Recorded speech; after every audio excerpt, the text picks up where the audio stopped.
I'm going to do my best to not bore you to sleep. Gary and Hank will do the same. For those of you that don't know me, I'm Patrick Campbell. I'm the ag sales rep at Richmond, Indiana.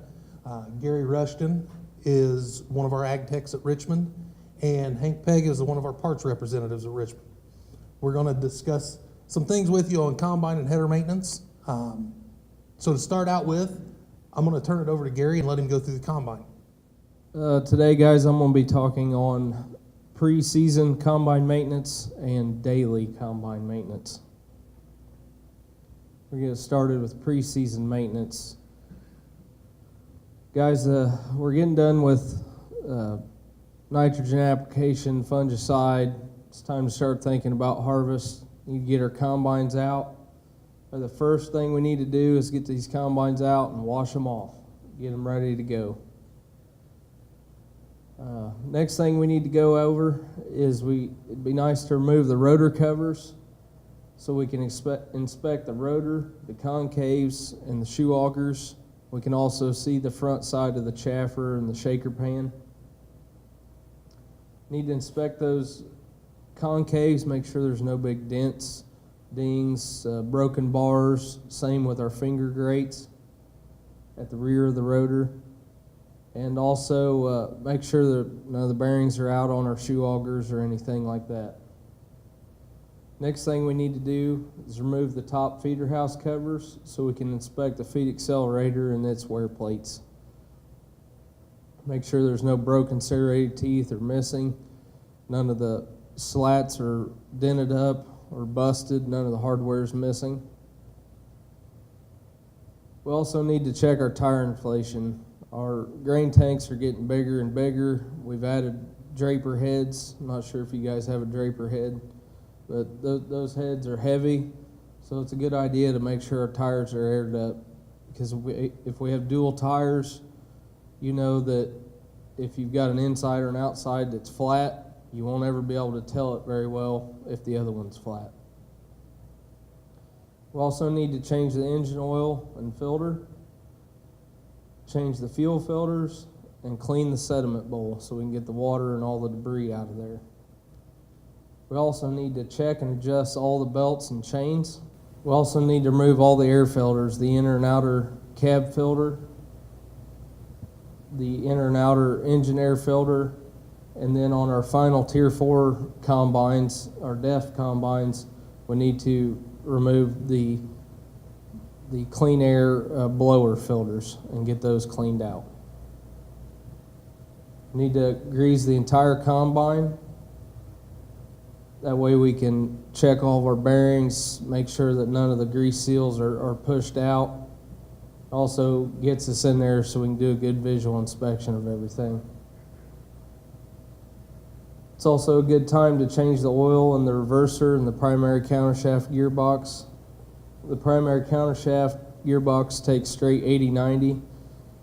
The 70 series and the S series combines take full synthetic. The life expectancy is 500 hours on that oil, but I recommend if you're at 400 hours and you can't make it through the entire next season, it's a good idea to go ahead and change it anyways. That way it's done and you're ready to go all season long. It just keeps your uptime better. It's a good time also to perform all of our calibrations per combine model, our feeder house tilt, our concave calibrations, and also the mass flow and the moisture meter. We can't do that until we get in the field. We need a weigh wagon and a moisture meter and do that in the field multiple times to get an accurate reading. It's also a good time to check all of our field lights and our hazard lights. Combines are getting bigger and bigger, and we need to make sure that at night, if we're traveling down the road, our hazard lights and everything are working properly so people can see us. Safety is key, number one thing. Daily maintenance. I recommend everybody brings an air compressor or a leaf blower with them every day. Before you start in the morning or before you finish up in the evening, get these combines blowed off, get all the loose chaff off there. Just saves the potential of a fire or anything of that nature. Let's remove the cab air filters, the engine air filters, and the final Tier 4 exhaust air filters. Let's clean those thoroughly each and every day. Let's check all of our fluid levels, our engine oil, hydraulic oil, radiator, and the main engine gear case. Those are all up there on the engine platform. The hydraulic oil, we need to check that with the header down. We always need to check that with the header down. Our 70 series and our S series use regular high guard. Anything prior to that, all the way back to the double aughts, use high guard, low viscosity hydraulic oil. We need to do a good walk around visual inspection, check for signs of fire, hot bearings. Clean out our rock trap. If we don't clean that out daily, we get a bunch of rocks in there. It just keeps trying to pound the rocks in there. Can eventually bow the rock trap door out, cause a grain leakage, or it can break that door off. Or worst case scenario, it can send that rock right on through the combine because it has no way to get into the rock trap. Need to check the tension of all the belts and chains. Probably the most important would be the feeder house conveyor chain, the tailings elevator chain, and the clean grain elevator chain. To tension those properly, the clean grain and the tailings, you want to be able to slide it side to side, but no up and down movement. Also, it's a good idea to raise the chopper or spreader if it's equipped. Inspect all the chopper hammers real quick, make sure you haven't thrown any of them off. The new S-Series combines, I've ran into this a few times where guys threw a chopper hammer off and they couldn't even feel the shake in the seat. They really didn't notice it until they walked around the back of the combine and found a lot of the sheet metal was cracked out, which gets really expensive. You have to weld it back together and paint it or replace the parts. We also need to inspect the chaffer and the sieve, get all the corn cobs or debris out of that each and every day, so if you need to make adjustments, you can shut those down or open them up. And make sure all the louvers are straight or angled the right way. This is a picture of an S-Series inner and outer engine air filter. Our hydraulic oil reservoir, need to check it with the header down. It needs to be at the top mark with the header down. S-Series for our radiator. This is an S-Series outer cab filter, and it's right at the entrance to the cab, right up on the roof line. You just pop this little latch right here and you can drop that down and blow it out and blow the filter out. And then the inner cab filter is right above your head in the cab. Our belt tensioners, every belt on that combine has this tension gauge that lets you set the proper tension to each and every belt.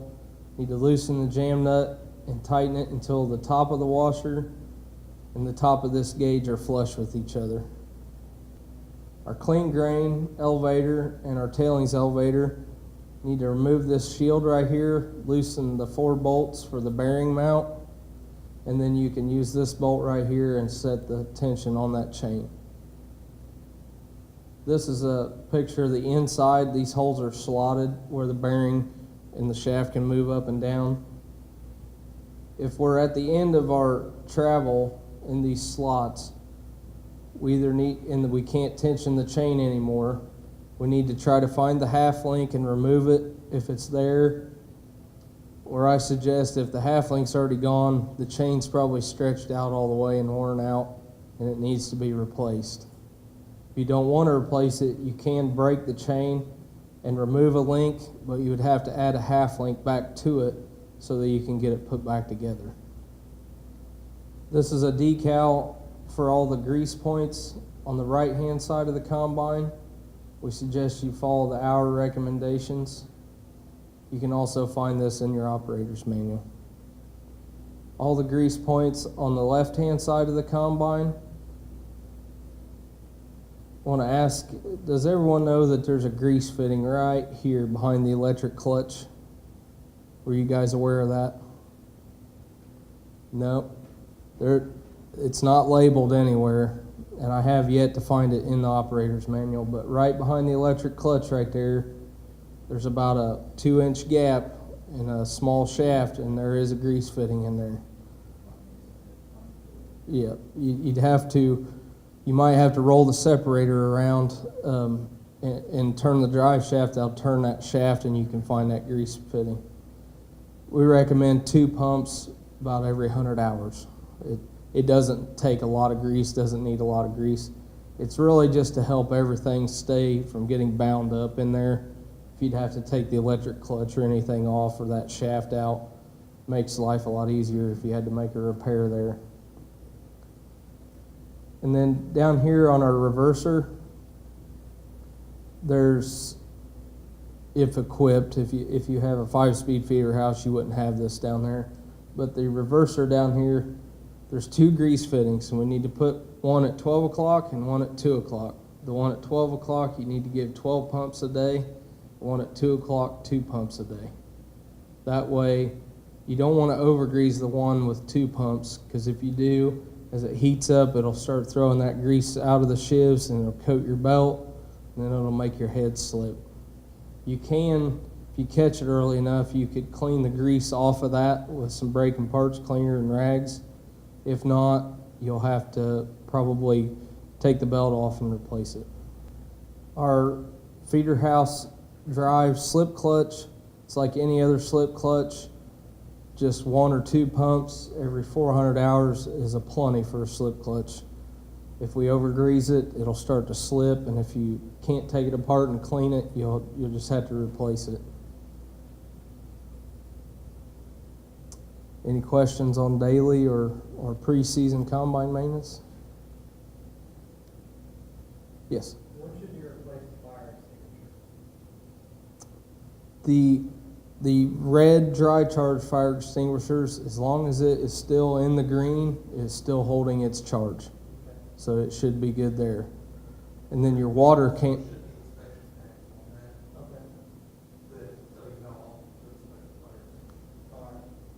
And then your water canisters, those were pre-filled. If you bought it from us, we send those out, and they get a special antifreeze with water fluid put in them so that they won't freeze and bust.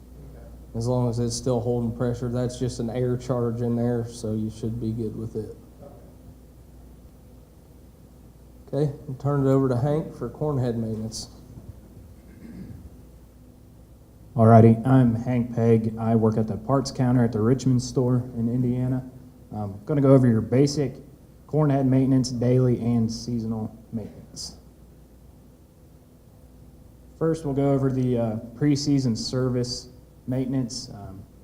Get the head out, wash it, blow it off. If you store it over time, it's going to collect dirt, it's going to collect some debris no matter. If you put it away clean, you're always going to get something put on. Check your fluid levels, grease all the proper grease fittings, check your hardware, make sure everything is good and tight. They recommend to get the head out, hook it up, run it for 10 to 15 minutes on the combine at half speed, let everything warm up. Let all that gear oil, grease, bearings, let it all get working. Make sure you have no hot bearings, no leaking seals, anything like that. You don't want to pull into a dry cornfield with a hot bearing that you can't possibly see when the head's down. You're going to cause some major issues there. Here we got the gathering chains. Their spec on that for the tension is 3/16 gap. And that's what they recommend, that the chain's not too tight and the chain's not too loose. You know, if the chain's too loose, it's not going to pull it in correct, or possibly it's going to throw it off track. And then you got issues of fixing that, and if it's too tight, you're going to wear it out. You got your auger drive chain on the back, on the side. Check the tension on that. Lube it up really good before you get started every day. Also soak these down once a day. Depending on how many acres you run through that each day is how often you need to lube that. Here we got the deck plates. Obviously on this side you can see that they're brand new. they're still in really good shape. There's no mooning, there's no damage done to that. Over here, you can obviously see that one's cracked. It's broke off. You don't want that. Check them every morning before you get started. Make sure that there's no mooning. If it's starting to wear, it's okay. I mean, it's a wearing item. But make sure that you don't have any busted off or anything like that. Just make sure it's in good working condition that morning. Another one on there is the stock rolls. I don't have a picture of that one. I apologize. But it'll do the same thing as the deck plate. It'll start to moon in there from where it's grabbing that corn and constantly bringing it in and grabbing a hold. Just make sure it's got the nice straight edge on it every morning. Make sure when you turn that on, let that head run. Make sure the seals at that shaft that them slide on aren't leaking. Make sure the bearings aren't getting hot. Make sure they're still good. If that seal starts to leak, it's going to let the grease fall out of there.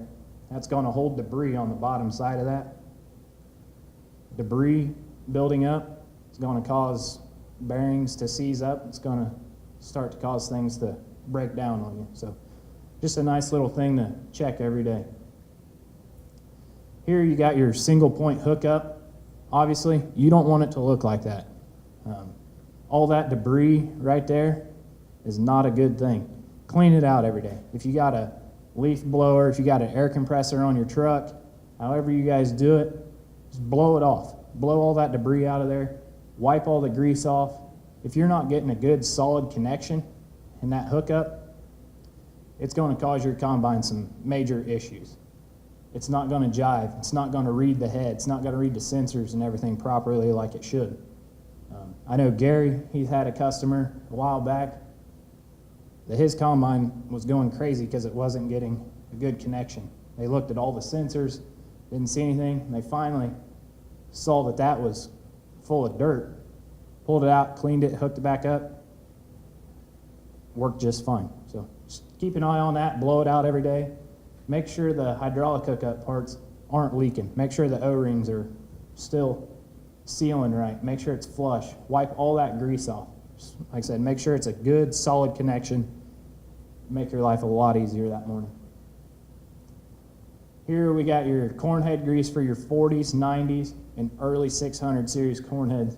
And it's in early, before 2012, is when they switched the 600 series to the gear lube in the gear cases. Check those each day. Definitely check it before you get to the field. Make sure that gear case is in the proper position. Greasing on the corn heads, there's a few grease zerks on the drive line. Throw a couple shots of grease in there each morning. On the drive sprockets on your gathering chains, there should be one there as well. Hit it with a couple of pumps each morning. Just make sure it stays nice and greased up. Then you got your header calibration. Check your deck plate calibration, feeder house race speed, header, all them sensors. Make sure they're working properly. Get in there each morning. When you turn that combine on, it's going to want you to calibrate it. Do it. Don't just ignore it and pull into the field and go half a pass and all them sensors start going crazy. I know what it sounds like to sit in one of them cabs and all them sensors start beeping and you're trying to figure it out. It'll make your life a lot simpler just to let that calibrate real fast every morning. It'll save you lots of time trying to figure out which sensor's bad. If you get it first thing in the morning, we can get you a sensor. If there is one bad, you got all day. It's just a little pickup there. And then you got, at the end of the year, your storage for it. A lot of guys, sometimes they'll just pull that head in, park it.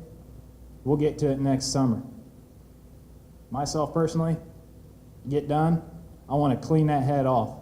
I want to wash it, blow it off, do a walk around, make sure the bearings are still good, deck plates, stock rolls, gathering chains. Just make sure everything is still good working condition. That way next fall when you go to pull that head out, you don't have to do anything to it. It's ready to go to the field. Any paint that's wore off, chipped paint, anything, come to the store. Get a couple of cans of green spray paint, paint it back. So if you don't paint it, it's gonna rust. Nobody likes rust. So just a nice little upkeep. If you paint it, you're not gonna have the rust problems. Lubricate them chains, the gathering chains, the drive auger chain. Soak it down with oil, chain lube, before you put it away in the fall. That way, like I said, when you come next fall, you can pull it out of the barn, hook it up for your 10 or 15 minutes. Yeah, you might miss something when you put it away in the fall, but it's a lot less likely you're gonna have major issues. You should be able to just pull it out, hook it up, everything's good to go, go to the field. All right, I wanna hand it over to Patrick to talk about your platforms and drapers. Well, I thank you all for being here today. My name is Patrick Campbell. I'm the Ag Sales Rep at Richmond, Indiana. You'll notice that there's a reoccurring theme here in all of these. It's performing the maintenance early so that this time of year we're all busy. We're focused on the crops that are in the field. We're not focused on getting ready for harvest just yet. This way, if we perform it at the end of harvest, when we're ready to put everything up, we are making life this time of year when it's kind of busy a lot smoother on us. So I'm gonna touch on some of your platforms, and one big question I like to ask everybody is, how do you put it away? How do you guys put your bean platform up at the end of the year? Is it blow it off, wash it, ready to go for the next year? Okay, that's good. I like that, because we're ready to go to the field when it's time to harvest. We don't have downtime waiting on a part or something. Some of the key points we're going to touch on: cutter bars and guards, platforms and or your draper belts, your drive chains and belts, drive shafts and U-joints, hydraulic lines, single point connections, and electrical connections. Your augers and reels in the frame and where it attaches to your combine. On your draper platforms, wash them thoroughly. These belts right here, take them loose, get all the debris out from underneath them. Your center belt, you can take it off or take it loose, get everything out of there, make sure it's good and clean. The big key with your draper platforms, when you're performing this maintenance and you're cleaning them out, leave those belts loose. Don't tighten them up. Less tension on them while it's just sitting there is less time for that belt to stretch. In August, when you get it out and you're ready to start harvest again, then you tighten them back up, you take it to the field, you're ready to go. On your cutter bar, replace your sections and your guards. On the hold downs, make sure your hold downs aren't loose. Do you know the tolerance on the hold downs? Business card, take an old business card, make sure you can slide it in there. That way it's holding them tight so it's getting a good cut, but at the same time it's not too tight to where it's breaking off your sections. On your drive belts, this pulley right here, pull it up, loosen it, take that drive belt off, drape it over. Just like your draper belts. It's allowing it to not stretch. So it's just increasing the life of that belt. Lubricate your chains real well. Make sure they're good and free. They're not froze up anywhere. On your drive shaft and your U-joints, inspect that. Make sure there's no bends. Make sure your U-joint's in good shape. That way it's ready to go to the field the next year. All of your harvest equipment will have this type of decal on it somewhere. It's telling you where your grease points are. It's telling you the hour intervals, telling you how many there is. That way, it's just a little refresher saying, okay, I got all my grease points this time. Next time you may miss one. So look at this, make sure you're getting all of them. Replace fingers. If you have any bent shafts on your reel, replace them. Your single point connection and your hydraulic lines, everybody focuses on this piece right here looking for leaks. Check your lines. Make sure there's no abrasions on your lines where it's wearing a hole through it. All your connections throughout the equipment where it connects into gearboxes or hydraulic motors, make sure those aren't leaking. That way, if it is, we can get it fixed. We're not adding more places for debris to collect. Your electrical lines, make sure You're checking all of them for where rodent damage, replace, fix is needed. Inspect the frame of the combine. Make sure it's painted up nice and neat so that we're not letting it rust up. And where it attaches to your combine, make sure there's nothing bent in there. If it is, let's get it fixed. Get a hold of your service manager that you deal with. Get that component fixed. That way, next fall, when it rolls around, we're ready to go to the field. We're not having to wait on service to come out and get something fixed.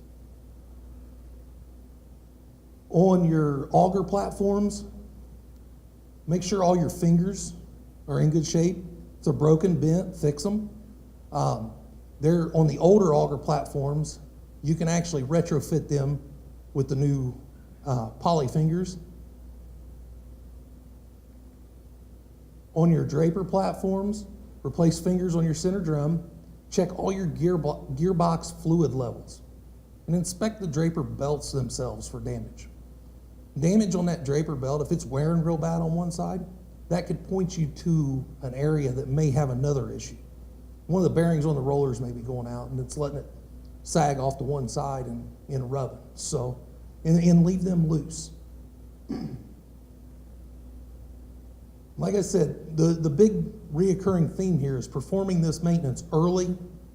That way, this time of year, when we're focused on getting that next rain we need, getting fungicide applied, whatever it is, we're not focusing on having to spend a week to work on the heads to get ready to go to the field. So one thing we've got going right now is we've got a performance edge sale that runs through September 30th on parts. On any piece of equipment that we've inspected, you get a 5% discount on parts on a $500 minimum purchase. And a $300 maximum discount is what you're allowed on that.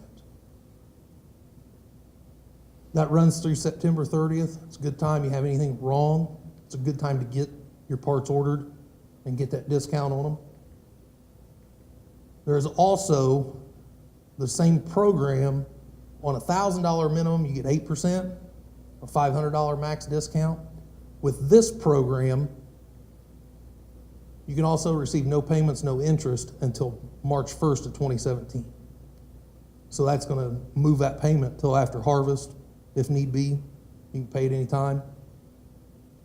Okay, so now I'm going to ask you a few questions. We're going to interact. Everybody gets to interact on this one. So, what is your best resource for your lubrication and maintenance requirements on an S-Series? Perfect. The operator's manual. How many hours does a typical owner-operator put on their combine in a year? C. What field or crop condition requires daily greasing of the front final drives and the rear spindles? D. Muddy or wet conditions? No, the dust will just build up on the outside of it. When you're in a muddy and wet condition, it can actually get down in those spindles and work its way down in there. When is John Deere break-in oil used? There's multiple answers on this one. A and C. That is all I have for you right now. So one last thing, in the back of your packet that you've carried around today, there is a questionnaire in there. Fill that questionnaire out in there. If there's something that you think we need to add for next year, jot a note down on there. If there's something that you felt was not needed, jot that down on there so that we can have feedback, because we want to make this the best program we can for our customers to attend every year. So I thank you for coming. I know all of our fellow employees at Smith Implements thank you for coming, and hope you have a wonderful afternoon.